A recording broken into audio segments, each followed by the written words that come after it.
हम आपको भगवान विष्णु द्वारा किए गए उन 5 छलों के बारे में बताने जा रहे हैं जिनका जिक्र आज भी ग्रंथों में है। भगवान विष्णु के छल। धर्म ग्रंथों और शास्त्रों में इस बात का उल्लेख मिलता है कि भगवान विष्णु ने अनेकों बार सृष्टि की रक्षा के लिए भिन्न भिन्न अवतार लिए हैं। भगवान विष्णु को न सिर्फ उनकी लीलाओं के लिए बल्कि उनके छलों के लिए भी जाना जाता है। इस बारे में हमारे ज्योतिष एक्सपर्ट डॉक्टर राधाकांत वत्स का कहना है कि भगवान विष्णु द्वारा किए गए ऐसे 5 छल हैं जो आज भी धर्म ग्रंथों में अंकित हैं और इन छलों को करने के पीछे की कथा बेहद रहस्यमयी और रोचक है। आइए जानते हैं उन छलों की कहानी के बारे में। भगवान विष्णु ने क्यों किए थे छल? नारद जी को बनाया बंदर। भगवान विष्णु ने एक बार नारद जी को बंदर बना दिया था। इसके पीछे का कारण यह था कि नारद जी को इस बात का घमंड हो गया था कि वह सांसारिक मोह माया से ऊपर उठ चुके हैं और उनका यही घमंड तोड़ने के लिए श्री हरि विष्णु ने उन्हें वानर का रूप दे दिया। नारद जी ने भगवान विष्णु से ही उनके जैसा सुंदर स्वरूप मानते हुए हरि रूप की इच्छा जताई थी। हरि के 2 अर्थ होते हैं, विष्णु और वानर।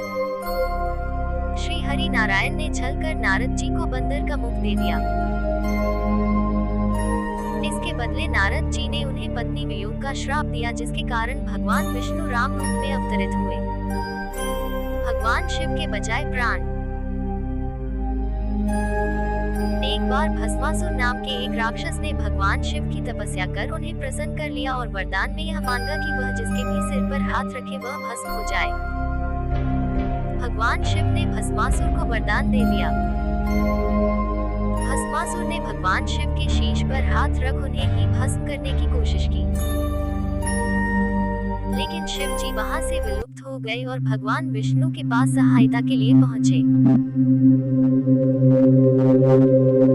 तब भगवान विष्णु ने सुंदर कन्या का रूप धर भस्मासुर को नृत्य के लिए प्रेरित किया और नृत्य मुद्रा के नाम पर उसके हाथ उसके ही शीश पर रखवा दिया, जिससे वह खुद ही भस्म हो गया। देवी वृंदा को छला। भगवान शिव का ही अंश जलंधर की पत्नी थी देवी वृंदा। जलंधर के भय से सृष्टि कांप उठी थी। जलंधर को हरा पाना मुश्किल था क्योंकि देवी वृंदा विष्णु भक्त थी और पवित्रता के साथ साथ सतीत्व में भी उत्तम थी। हर बार जलंधर के वध में उनकी शुद्ध और कठोर विष्णु भक्ति आड़े आ जाती थी। जब भगवान विष्णु के पास सभी देवता सहायता के लिए पहुंचे तो उन्होंने जलंधर का भेष धर देवी वृंदा के साथ पत्नी धर्म की पूजा में हिस्सा लिया। पूजा भंग हो गई क्योंकि पति के स्थान पर जलंधर के बजाय भगवान विष्णु थे और जलंधर की सारी शक्तियां क्षीण हो गईं, जिसके बाद उसका अंत महादेव ने किया। असुरों से की अमृत की रक्षा। समुद्र मंथन के दौरान जब अमृत कलश बाहर आया तब असुरों ने देवताओं से कलश छीन लिया था।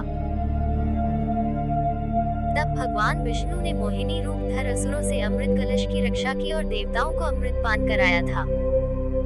राजा बलि से छीना राजपाट। राजा बलि एक असुर थे, लेकिन उनकी यह विशेषता थी कि वह दानी, सत्यवादी और धर्मपरायण थे। असुर होने के बाद भी वह विष्णु भक्त थे। धर्मपरायणता के साथ ही उन्होंने तीनों लोगों पर अपना आधिपत्य जमाया था। मगर देवताओं को अपना शासन वापस चाहिए था, जिसके लिए उन्होंने भगवान विष्णु की स्तुति कर उनसे अपना राजपाट वापस मांगा। तब भगवान विष्णु ने वामन रूप धर बलि से 3 पग भूमि मांगी और उन 3 पगों में पूरा ब्रह्मांड नाप दिया।